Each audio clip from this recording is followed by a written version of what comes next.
तो today's we have to again solve some questions of functions. और देखिए आपका जो पहला क्वेश्चन है, आप लोगों ने पूछा था मुझसे ये question. Your first question is that, इसी में दिक्कत थी आपको, बताइए मान्या। स्क्रीन पे डिस्प्ले हो रहा है क्वेश्चन आपका? Yes sir. ओके। सर। हाँ ठीक है, तो देखो मैं पहले से यहीं से शुरू करता हूँ। Let us start from this question number 8 of miscellaneous exercise. इसमें आपको डाउट क्या हो रहा था? क्वेश्चन क्या था? Given a non empty set x px, that is the power set of x which is a set of all subset of x। Definition दे रखी है कि the relation r in px as follows for subset ab belong to px, a is related to b if and only if a is subset of b। Okay, आइए इस सवाल को लगाते हैं। एकदम आसान सवाल है, सिर्फ आपको जरा सा ऐसे दिक्कत हो रही होगी। तो जब भी हम इसका सॉल्यूशन निकालेंगे, यार इसको जोड़ना है, बच्चों को कितने हैं, जब भी हम इस क्वेश्चन का सॉल्यूशन फाइंड आउट करेंगे तो उसके लिए क्या करना पड़ेगा हम लोग को, आइए देखा जाए। देखो आपका क्वेश्चन ऐसे दे रखा है, एक्स हमारा है, तो सिंपल एक छोटा सा एग्जांपल ले लो पहले टू अंडरस्टैंड दिस क्वेश्चन। मान लीजिए हमने एक सेट ले लिया x12, कोई दिक्कत? तो देन अगर हम इसके पावर सेट ऑफ x लिखेंगे तो पावर सेट ऑफ x कितना होगा? All subset of x। एक तो होगा आपका 5 होगा, एक 1 होगा, एक 2 होगा, और एक आपका कितना होगा? 1 2 होगा। कोई डाउट किसी को यहाँ तक? These are the power set. तो मान लीजिए इनमें किसी दो सेट को, किसी को ए किसी को बी बना सकते हैं। और आपका रिलेशन क्या दिया है? वो रिलेशन दे रखा है कि A is related to B if and only if A. तो आपका रिलेशन ऐसे दिया है बेटा, देखो कि A is related to B if and only if A is a subset of B. तो हमें शो करना है कि ये रिलेशन हमारा इक्विवेलेंस रिलेशन है। तो इक्विवेलेंस रिलेशन के लिए सबसे पहले आप इसको रिफ्लेक्सिव शो करिए। क्या शो करेंगे? Reflexive. To show that relation is a reflexive, एक मिनट जरा सा, मेरा इस पे वीडियो नहीं आ रहा, मैं इसको जरा सा देख लूं।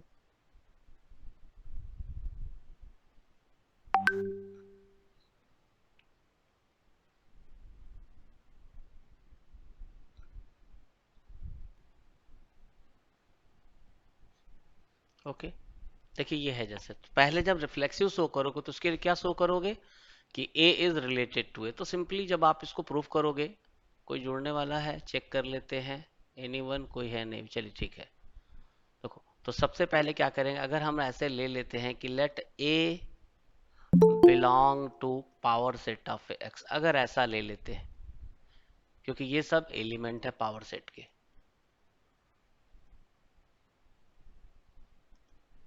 Late A belong to power set of A, तो देन व्हाट हैपन? आपको पता है ना कि since we know that every set is a subset of itself.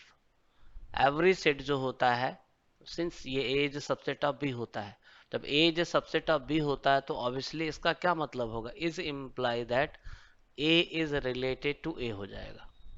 A is related to हो गया, तो देयर फॉर आर इज क्या हो गया आपका? रिफ्लेक्सिव। कोई डाउट इसमें किसी को? क्लियर? अब यस सर। अब सेकेंड पोर्शन इसका प्रूव करना आपको, सिमेट्रिक। तो ये सिमेट्रिक होगा कि नहीं ये बताना है, तब बाद में इक्वलेंस की बात करेंगे आप ऐसे। तो अगर ध्यान से देखो, अगर हमने इसको सेट ए ले लिया और इसको सेट बी ले लिया, तो हम देख रहे हैं कि ए तो बी का सबसेट है लेकिन बी ए का सबसेट नहीं है। तो अगर हम ऐसे ले लेते कि let A comma B belong to power set of A x, तो यही कहेंगे कि then A is a subset of B, but it is not necessary that, ये कोई जरूरी नहीं है, not necessary that, it is not necessary that B is a subset of A। इसका मतलब क्या होगा? बस सिर्फ लिखना था आपको। It means A is a subset of, ये जब लिखेंगे तो हम लिखेंगे A is related to B, but B is not related to A. तो क्या हो जाएगा, आर इज नॉट सिमेट्रिक। अब इसके बाद अगर आप तीसरे रिजल्ट की बात करते हो, ट्रांजिटिव की बात करते हो, तो ट्रांजिटिव के केस में क्या होगा आइए देखते हैं। ट्रांजिटिव होगा कि नहीं बताइए आप ही लोग मुझे। ट्रांजिटिव में क्या करेंगे आप, सिंपल ऐसे लिखेंगे कि let A is related to B and B is related to C, तो then by the definition of this relation A is related to B होगा तो ए बी का सबसेट होगा, and B is related to C होगा तो B is a subset of C। और ये property पढ़ी आपने कि अगर A B का सबसेट है, B C का सबसेट है, तो A is a subset of C हो जाएगा। जब A is a subset of C हो जाएगा, ये सबसेट ऑफ C होगा, तो ये हो जाएगा A is related to C। तो आपने क्या देखा, 10, देयरफॉर R आपका हो गया R इज ट्रांजिटिव। अब क्वेश्चन ये था कि ये हमारा इक्वलेंस होगा कि नहीं, तो आप कहोगे सिमेट्रिक रिफ्लेक्सिव था, ट्रांजिटिव है, लेकिन ये सिमेट्रिक नहीं है, so this relation is not equivalence relation. कोई डाउट, समझ में आ गया? Yes sir. चलिए Yes, sir. आइए नेक्स्ट चलते हैं इसके बाद। तो बस इस क्वेश्चन में देख लीजिए, पूरा क्वेश्चन एक बार अपना देख लीजिए। सी दिस क्वेश्चन, आपका क्वेश्चन क्या था, ये था कि is R is an equivalence relation, justify your answer. तो हमने एग्जांपल भी ले लिया, दिखा भी दिया है, इसका मतलब ये हमारा इक्विवेलेंस रिलेशन नहीं है। तो आप सीधे आपका कंक्लूजन जो निकलेगा कि R is a not equivalence relation. ऐसे ठीक लग रहा है कि बोर्ड पे चले जैसा बोलो भाई बच्चों, ऐसा ठीक है, चल रहा है, सही है ना, कोई डाउट? No, sir. ओके बेटा।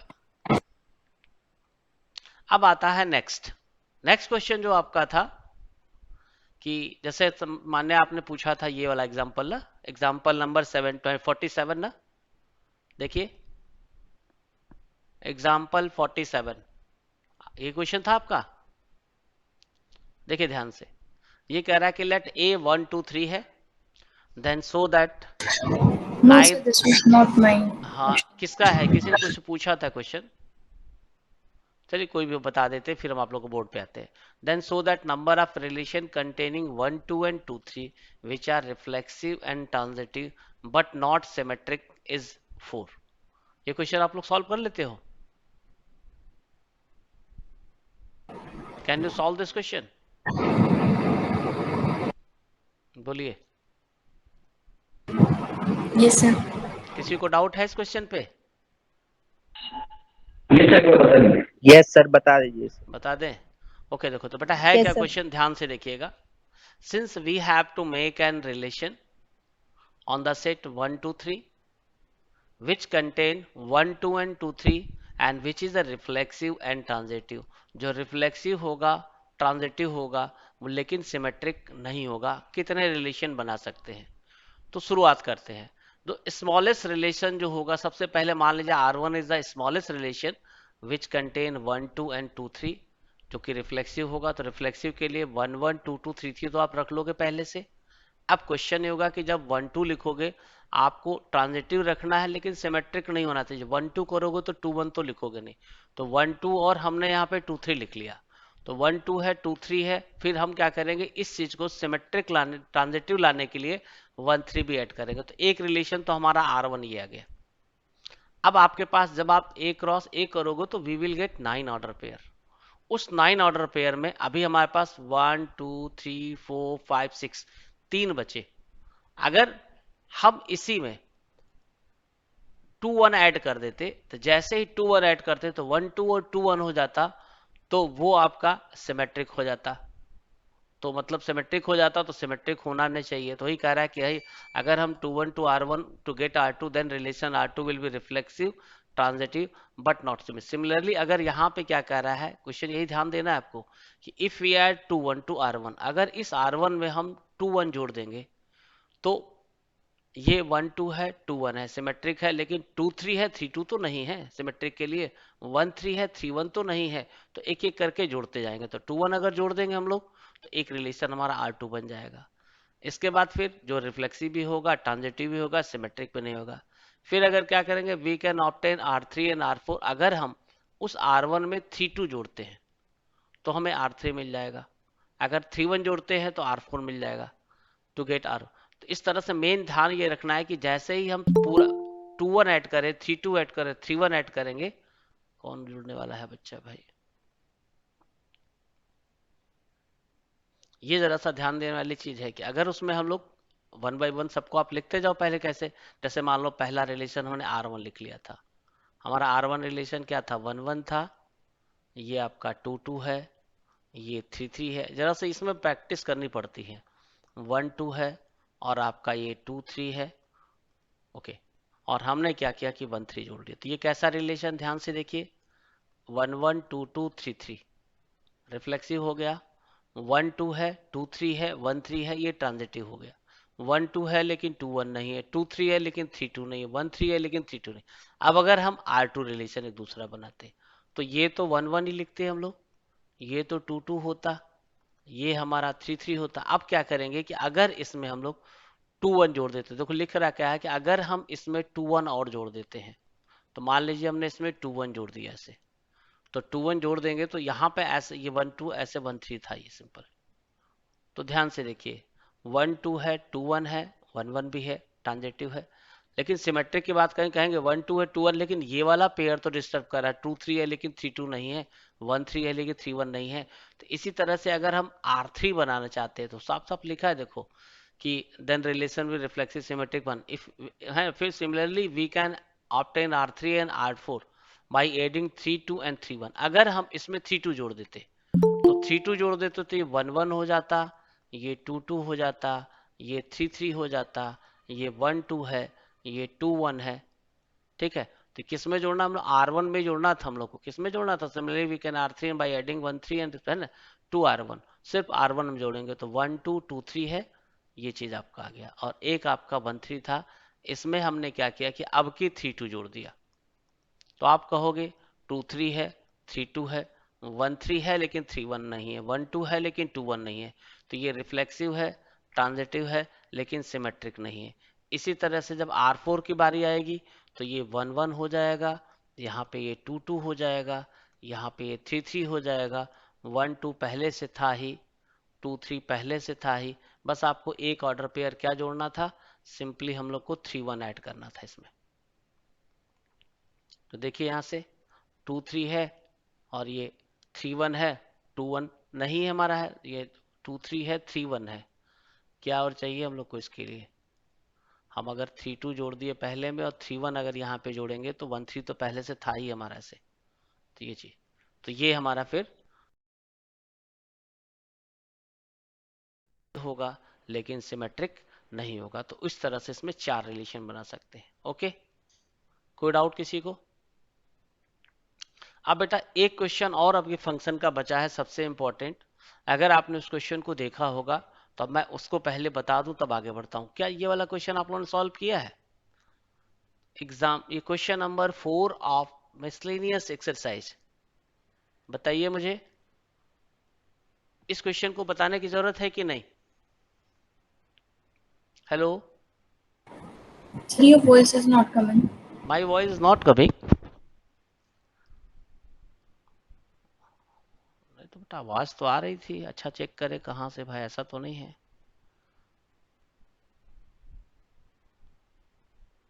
मेरी आवाज नहीं आ रही आप लोग को? हेलो, एक मिनट चेक करे, यहाँ से तो साफ बता रहा है एवरीथिंग इज शोइंग।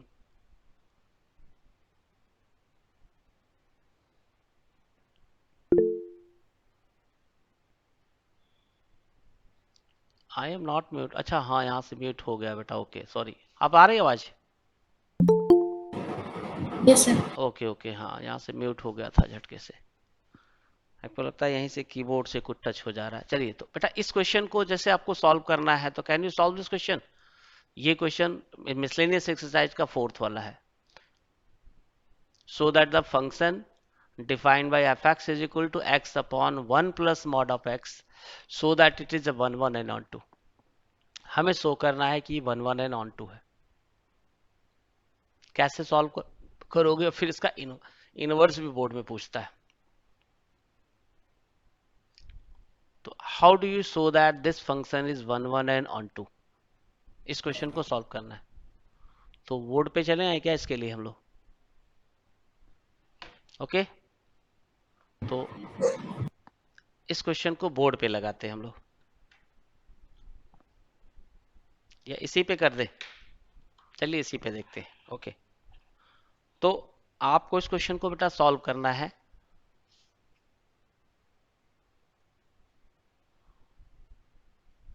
तो first of all show that it is a 1 1 and then find the range of this function to show the function is on 2।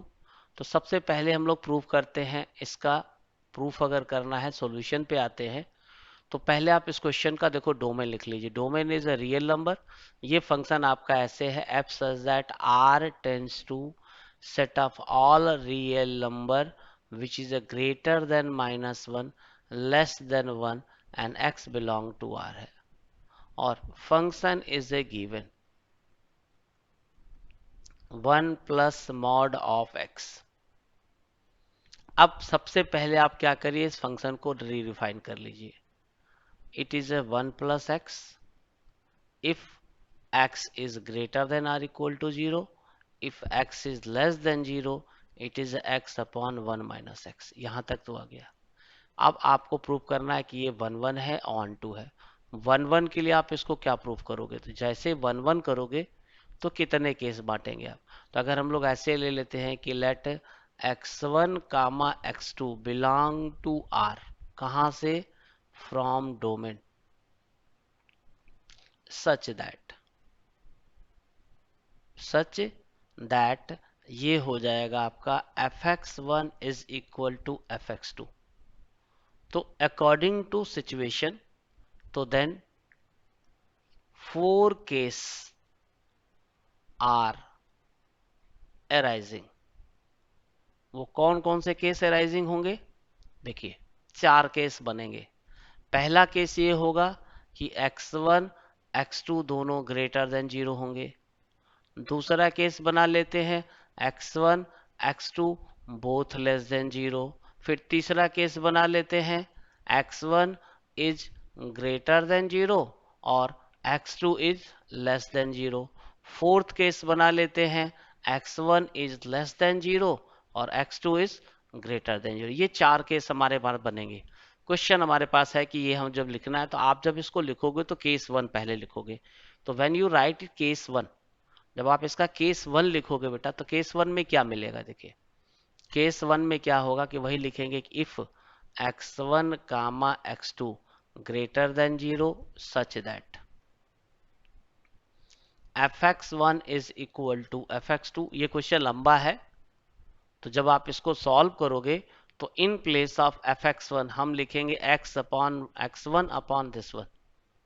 सिर्फ लिखना है, मेन इसमें टेक्निकल काम ऑन टू का है, वो बता रहा हूँ अभी आपको। When you simplify this one, तो ये हो जाएगा x1 plus x1 into x2, it is a x2 plus x1 into x2, this cancel out by this one, तो यहाँ से x1 is equal to x2 आ गया। फिर आप इसके केस 2 को लिखोगे। जब आप इसके केस 2 को लिखोगे तो वही लिखेंगे कि if x1 comma x2 both less than 0 such that fx1 is equal to fx2। Okay, तो जब ऐसा करेंगे तो यहाँ पे जब करेंगे तो दोनों 0 से छोटा है, तो ये 1 माइनस x1 और यहाँ से आपको x2 upon 1 minus x2 is imply that यहाँ से भी x1 is equal to x2 आ जाएगा। फिर हम इसके केस 3 पे चलेंगे। मेन चीज इसका ऑन टू बताना मुझे। केस 3 पे चलेंगे तो अगर हम ऐसे ले लेते हैं कि if x1 is greater than 0 and x2 is less than 0 such that पता क्या होगा? fx1 is equal to fx2। आपको शुरू में ही नजर आ रहा है यार कि x1 0 से बड़ा है, x2 0 से छोटा है, और हमने fx1 बराबर fx2 ले लिया। जब आप इसको सॉल्व करोगे तो ये बड़ा होगा, तो ये 1 अपॉन 1 प्लस x1 आ जाएगा, and this is a x2, ये हो जाएगा 1 माइनस x2, और जब आप इसको सिंप्लीफाई कर रहे हो तो what do you get, see this, जैसे आप इसको सिंप्लीफाई करोगे तो मिलेगा x1 minus x1 into x2, this is x2 plus x1 into x2, again this, फिर यहां से इसको करिए तो x1 minus x2 is equal to 2x1 into x2। अब आप यहीं पे बताओ कि क्या ये पॉसिबल है। आइए देखा जाए, हमने क्या किया है कि x1 को पॉजिटिव लिया है, ध्यान से देखना बेटा, और x2 हमारा नेगेटिव है, तो positive plus positive, left hand side तो आपका पॉजिटिव हो गया, और जब आप इसके राइट हैंड साइड की बात करते हो तो यहाँ पे एक पॉजिटिव है और दूसरा नेगेटिव है, दोनों का मल्टीप्लाई करेंगे तो लेफ्ट हैंड साइड हमारा राइट हैंड साइड नेगेटिव हो गया, और ये क्या है, इट इज इम्पॉसिबल, ये हमारा इम्पॉसिबल है। इसका मतलब ये है कि इट मीन्स, नोट भी करते रहिएगा, इट मीन्स, यहाँ पे कहने का मतलब ये है कि x1 is not equal to x2 is imply that fx1 is not equal to fx2, ठीक है ना। सिमिलरली हम लोग फोर्थ केस को भी बता सकते हैं, तो बस इसके बाद लिखोगे 10 from above cases f is 1 1।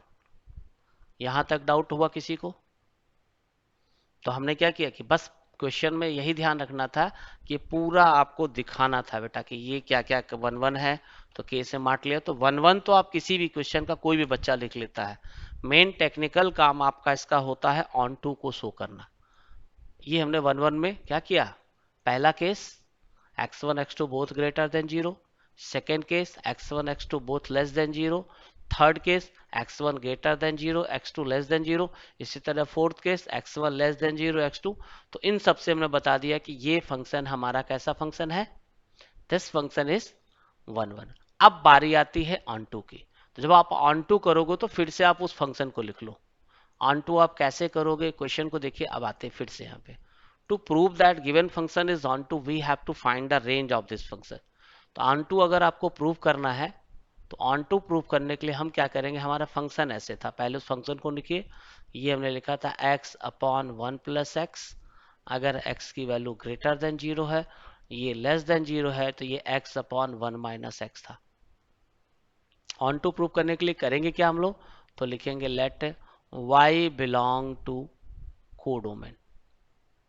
Codomain, codomain कितना इस फंक्शन का था, इस फंक्शन का कोडोमेन था -1 से लेकर के +1, such that y is equal to fx। जैसे ही लेंगे तो आपका कहोगे कि then two case are arising. वो कौन कौन से केस अराइज हो रहे हैं कि आपने देखा कि जब x पॉजिटिव लिखोगे तो यहाँ पे पॉजिटिव आएगा, और x नेगेटिव लिखोगे तो ये नेगेटिव आएगा।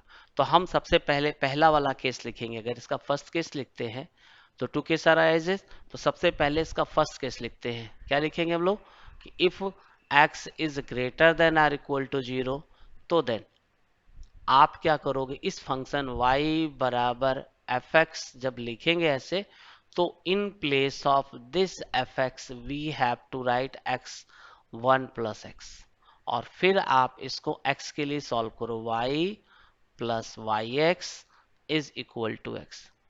तो ये आपका आ जाएगा y is equal to x 1, ये इधर ट्रांसफर हो जाएगा तो y इंटू एक्स आ गया, यहाँ से आप x कॉमन ले लेंगे तो ये आपका 1 माइनस वाई आ जाएगा। इसको सॉल्व करते रहिए, लंबा क्वेश्चन है, मजबूरी है कि करना ही हम लोग को। तो यहाँ से x की वैल्यू आपकी कितनी आएगी, चेक भी करते रहिएगा बेटा, 1 माइनस वाई। आखिर अब वैल्यू कैसे निकालोगे इसकी, ये ध्यान देना है हम लोग को। तो यहाँ तक तो ठीक है, फिर लिखेंगे बट, यहाँ पे रिस्ट्रिक्शन क्या था, x is greater than or equal to, it is a given. अलग अलग बुक में अलग अलग तरीके से, आर डी शर्मा में कुछ दूसरे तरीके से, x is greater than or equal to 0। तो जब यहाँ पे सॉल्व करेंगे तो ये y upon 1 minus y greater than or equal to 0 आ गया। अब जरा सा फिर से इसको ध्यान से देखिए, यहाँ तक तो आ गया, और जैसे इनइक्वालिटी आएगी तो हम क्या करेंगे, इसको नंबर लाइन पे सॉल्व करना शुरू करेंगे। This is not in standard form, तो keep it in standard form, हम इसको ऐसे लिख देंगे।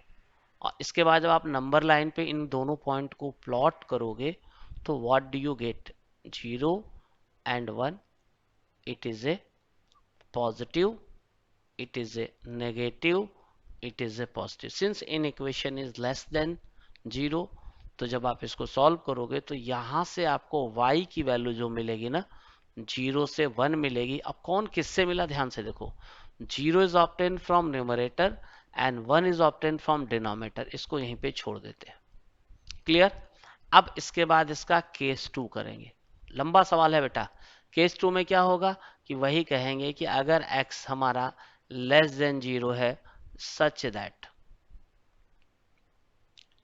That y is equal to fx। अब आप इसकी वैल्यू पुटअप कर लो। When you put the value of this one, what do you get, आपको क्या मिलेगा, ध्यान से देखो। In place of fx we have to write x 1 minus x. आप इसको सॉल्व करिए तो ये हो जाएगा y minus y x is equal to x. फिर आप x वाले को किसी एक तरफ ले लो जितने x वाले हैं, तो हम इसको लिख देते हैं y is equal to y x plus x. When we solve it for x, अगर आप इसको x के लिए सॉल्व करोगे तो x की वैल्यू आपको मिल जाएगा यहाँ तक, कोई दिक्कत नहीं होगी। लेकिन ये क्वेश्चन हमारा रिस्ट्रिक्शन का था, यही लिखेंगे। आखिर इसके हिसाब से अगर रिस्ट्रिक्शन ना होता तो हम कहते कि x हमारा रियल कब होता, for all real number except -1। But here is a restriction. Restriction क्या था कि जब x की वैल्यू 0 से छोटी थी तब हमने इसको लिया है। ये ध्यान देने वाली चीज थी हमारे लिए, ठीक है ना, कि जब x की वैल्यू 0 से छोटी थी तब हमने y बराबर fx लिखा था। तो यहीं पे लिखेंगे कि बट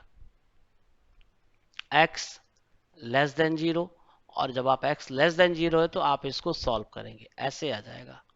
और फिर से इसको जब आप सिंप्लीफाई कर रहे हो तो क्या मिलेगा देखा जाए, से दिस। तो जब x लेस देन 0 हो जाएगा तो यहाँ पे हम क्या करेंगे, फिर से वही नंबर लाइन खींचते हैं ऐसे। तो नंबर लाइन पे इधर आपका माइनस इन्फिनिटी, इधर आपका प्लस इन्फिनिटी, इससे आपका एक पॉइंट -1 मिलेगा, एक पॉइंट +1 मिलेगा। दोनों स्टैंडर्ड फॉर्म पे है। इनइक्वालिटी लेस देन 0 है तो इधर ये होता था प्लस देन माइनस, ये हमारा रामबाण याद है ना। Since in equation is less than 0 तो हम क्या करेंगे, यहाँ पे जब y की वैल्यू लिखेंगे तो y बिलोंग टू -1 to 0, इसको हमने 2 बना लिया। अब ध्यान से देखो, since it is A question of A modulus, तो 10 आप उसका रेंज जो निकालेंगे ना, 10 इसका रेंज जो आएगा कितना आएगा बताएंगे आप। रेंज जो होगा, range is union of 1 and 2, 1 2 का यूनियन होगा। तो जब आप इसका रेंज निकाल रहे हो तो 1 और 2 का यूनियन निकालेंगे। तो यहाँ पे ये ऐसे था ओपन इंटरवल, और उस वाले में आपने 1 में देखा था 0 से लेके 1 तक। जब आप इसको सॉल्व करोगे तो you will be get -1 2 +1 is equal to codomain of the function है, कोडोमेन ऑफ f है। तो बस यहीं से लिख देना है, therefore f is onto. किसी को डाउट तो बताइए। No. बस ये है कि क्वेश्चन को सिर्फ लिखना था बेटा, आपको सिर्फ लिखते जाएंगे। और ये क्वेश्चन बोर्ड में भी आता है, पर हमने बताया कि सिंपली आपको करना क्या है, सिर्फ लिख दीजिए इसको। पूरा क्वेश्चन आपके पास स्क्रीनशॉट लेना है। तो यहाँ से हमने पूरा ये ऑन टू के लिए बट छोटा सा कर दिया, ये पूरा क्वेश्चन है। हमने कहा कि जब भी लेंगे तो 2 कैसे राइज होगा हमारा, और बड़े आसानी से हम लोग उसको लिख सकते हैं ऐसे। देखिए, पहले केस में x से ग्रेटर देन 0, दूसरे केस में x से। और जब भी मॉड का कोई क्वेश्चन सॉल्व करेंगे तो आप क्या करोगे कि दोनों का यूनियन लिया जाता है। क्लियर। हम इसका इनवर्स भी निकाल सकते थे। इस फंक्शन का इनवर्स निकालने के लिए क्या करते, अगर इस फंक्शन का इनवर्स भी निकालना होता हम कहते हैं find the inverse of this function. तो इसका इनवर्स निकालना होता तो यहाँ से y की वैल्यू ये आ गई, जब x की वैल्यू 0 से छोटी है, यहाँ से y की वैल्यू आ गई, x की वैल्यू 0 से बड़ी है, तो इसका इनवर्स कितना निकलता, कोई बताएगा मुझे। Anyone, what is the inverse of this function. इस फंक्शन का इनवर्स कितना आएगा, सिर्फ रिप्लेस करना है आपको। एक तो आपका आता x अपॉन फिर ये x upon 1 1 minus minus x। X आता, और एक आता x अपॉन 1 प्लस एक्स आता। लेकिन बेटा केस क्या लिखते हैं बताओ, यहाँ पे उल्टा हो जाता है ना। यहाँ पे केस कितना आएगा इसका, यहाँ पे x क्या लिखेंगे, लेस देन की greater than equal to 0? Less than. ये लेस देन होगा, ये बताइए। यहाँ पे एक्स आ रहा है तो यहाँ पे दो केस बनेगा, कि यहाँ पे जब करेंगे तो ये केस बनाएंगे तो दो बांट देंगे, 0 से 1 तक लेस कैसे आएगा। आपका कोडोमेन तो -1 से +1 के बीच में है ना, तो कहाँ से कहाँ तक लिखेंगे, पूरा लिखना पड़ेगा ना कि कहाँ से कहाँ तक है हमारा। तो इस पे चलेंगे, आप क्या करेंगे कि जब x की वैल्यू इसके -1 से 0 के बीच में है तो ये वाली आ रही है, और यहाँ पे जब लिखेंगे तो ऐसे लिखेंगे x की वैल्यू हमारी 0 से बड़ी है, 0 के बराबर, 0 से बड़ी, 1 से छोटी, तो ये वाला फंक्शन आएगा। और यहाँ पे x की वैल्यू हमारी -1 से बड़ी है, 0 से छोटी है, तो ये ऐसे इन्वर्स निकलेगा हमारा, उल्टा लिखना पड़ेगा, ये ध्यान देना हम लोग को। ओके, तो चलिए सर जरा फिर सा से बता दीजिए। एक्चुअली इन्वर्स निकालेंगे अपना, तो दो केस में जैसे y बराबर एफ एक्स आपने क्वेश्चन को लिखा है ऐसे, तो इसका इन्वर्स कितना आता है x, ये आप आएगा x is equal to f inverse y आएगा। तो जब जब आपने सॉल्व किया तो एक बार आपने x के लिए यहाँ पे सॉल्व किया है, ठीक, तो y की वैल्यू यहाँ से यहाँ तक थी, तो y की वैल्यू 0 से 1 के बीच में आएगी, तब ये केस मिलेगा हमारा, क्योंकि डोमेन हमारा जो को डोमेन है वो -1 से लेके +1 के बीच में है। तो भैया -1 से 0 की वैल्यू क्या मिलेगी और 0 से 1 की वैल्यू क्या मिलेगी, तब जाके वहां पे हम लोग को पूरा रियल नंबर मिलना शुरू हो जाएगा। तो इससे ये जब करेंगे तो यहाँ पे मिलने लगेगा हमें से। ओके, तो इससे आपको नेगेटिव यस वाली सर। वैल्यू मिलेगी, इस वाले से आपको पॉजिटिव वैल्यू मिलना शुरू हो जाएगी। ओके, चलिए अब कुछ और क्वेश्चन देखा जाए। आप लोग का किसी का डाउट है कोई क्वेश्चन, कि मैं ऐसे दे दूं at random? Yes, sir, I have sent you. कोई प्रॉब्लम किसी को? No sir. तो क्या बताऊं, इसके बाद मैं नेक्स्ट क्वेश्चन पिकअप करता हूं, रुकिए जरा सा, एक आध क्वेश्चन और देखते हैं। अच्छा, ये छोटे छोटे जो आपके एग्जाम्पल्स हैं बेटा, एक एग्जाम्पल तो ये है कि सो दैट 1 इंजेक्टिव 1 टॉप तो लगभग हो चुका है, हमको नहीं लगता कि इसमें फंक्शन में ऐसे देखो पूछा इसी तरह के क्वेश्चन जाते हैं, ऐसे तो बहुत ज़्यादा है। और वो मैंने आपको बताया था कि कितने 1 1 फंक्शन होते हैं, कितने ऑन टू होते हैं, कितने मेनी वन फंक्शन होते हैं। अच्छा, एक क्वेश्चन और है मेरे दिमाग पे, आइए देखते हैं हम लोग। I want to see this question. एक तो क्वेश्चन नंबर 18 को जरा सा देखते हैं। First of all we have to see the question number 18। आइए जरा सा इसको भी देख ही ले जब लगा रहे हैं तो। क्वेश्चन नंबर 18 इज दैट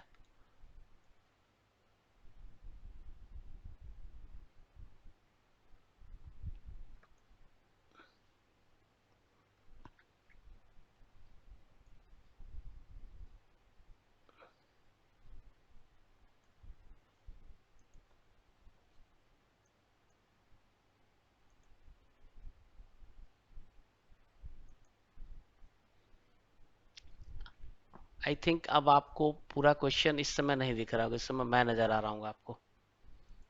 से दिस क्वेश्चन नंबर 18। ओके, इस क्वेश्चन को आपने सॉल्व किया है। Let R be the signum function and g be the greatest integers functions where, ठीक है। तो आपसे कह रहा है कि then does f operation g and g operation f coincide in 0 to 1, क्या दोनों एक दूसरे को कोइंसाइड करते हैं। सॉल्व किया है आपने इस क्वेश्चन को, बताइए, बताने की जरूरत है कि नहीं, बता दूं? ओके से जैसे मान लीजिए इस क्वेश्चन को हम लोग को सॉल्व करना है। जब आप इस क्वेश्चन को सॉल्व करोगे तो कैसे करोगे, how do you solve this one. तो देखो यहाँ पे दे रखा है this is our signum function, ये हमारा सिग्नम फंक्शन है, और this is our greatest integer function. हमें शो करना है कि क्या एफ ऑपरेशन जी और जी ऑपरेशन एफ 0 और 1 के बीच में कोइंसाइड करते हैं। तो इसका सबसे आसान तरीका पता है क्या था, आप धीरे से ना एक ऐसे एग्जाम्पल ले लो। हमने क्या किया कि एग्जाम्पल में क्या किया, ऐसे ले लिया कि let x is equal to 1/2 ले लिया, and which belong to 0 to 1 है, ये ऑब्वियसली कोई दिक्कत तो है नहीं इसमें, उसी के बीच में आ रहा है, किसी एक पॉइंट पे चेक कर लिया, अगर इस पे सही है तो सब पे सही बना लेंगे ऐसे। तो अगर x1 ले लिया तो हम क्या करेंगे, यहीं पे दोनों को चेक करते हैं। चेक कैसे करेंगे, तो सबसे पहले हम लोग निकालते हैं f ऑपरेशन g। जब आप इसका f ऑपरेशन g निकालोगे तो यहाँ पे 1/2 पे चेक करना है, तो ये हमारा हो जाएगा f, दिस इज g 1/2। यहाँ तक किसी को डाउट नहीं होना चाहिए। अच्छा बताओ, since g is our greatest integers function, g हमारा ग्रेटेस्ट इंटीजर्स फंक्शन है, तो जब यहाँ पे आप 1/2 की वैल्यू फाइंड आउट करोगे तो greatest integers 1/2, since it is A greatest integers function, और ग्रेटेस्ट इंटीजर्स सवाल जब भी सॉल्व करना है तो एक चीज हमेशा दिमाग पे रखना है यार कि नंबर लाइन को खींच लो आप ऐसे। तो 0 और 1 के बीच में 1/2 होता है, तो 1/2 इज ए नॉट इंटीजर्स, तो output of a greatest integers 1/2 is equal to 0। तो यहाँ पे हमने इसको 0 लिख दिया। फिर हम कहेंगे कि fx हमारा सिग्नम फंक्शन है, when it is a SIM function, तो x बराबर 0 पे 0 आएगा, तो ये 0 आ गया, हमने इसको 1 बना लिया। इसके बाद फिर क्या करते हैं हम लोग, g ऑपरेशन f निकालते हैं। तो जब g ऑपरेशन f निकालेंगे तो 1/2 पे चेक कर रहे हैं हम लोग ऐसे, सिर्फ लिखना सीखना है बेटा, मैंने बताया ऐसे करके, ये देखो यहाँ पे आ गया। इसके बाद जब आप इसको सॉल्व करोगे तो व्हाट डू यू गेट, क्या मिलेगा, देखो ध्यान से। तो g, आपको पता है कि ये हमारा सिग्नम फंक्शन है, this is a signum function, since it is a signum function, ये आपका सिग्नम फंक्शन है।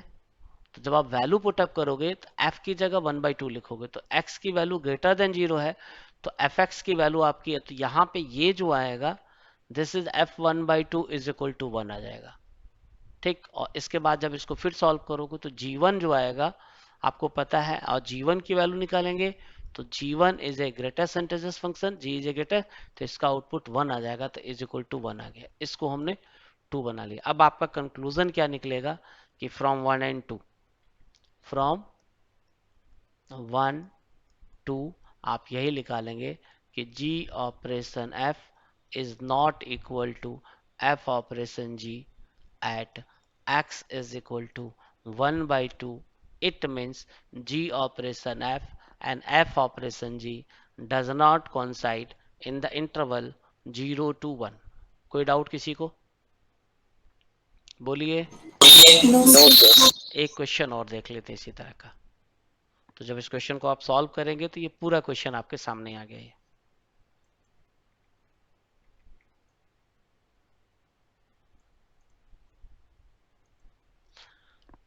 ये बाइनरी ऑपरेशन तो आपको पढ़ना ही नहीं है, है ना। मिसलेनियस एक्सरसाइज में और कोई क्वेश्चन बहुत ऐसा दिख नहीं रहा, मैंने 15 बताई दी आपको। क्वेश्चन नंबर लगभग हो गए, 1 1 ऑन 2 वाले क्वेश्चन हो ही गए हैं।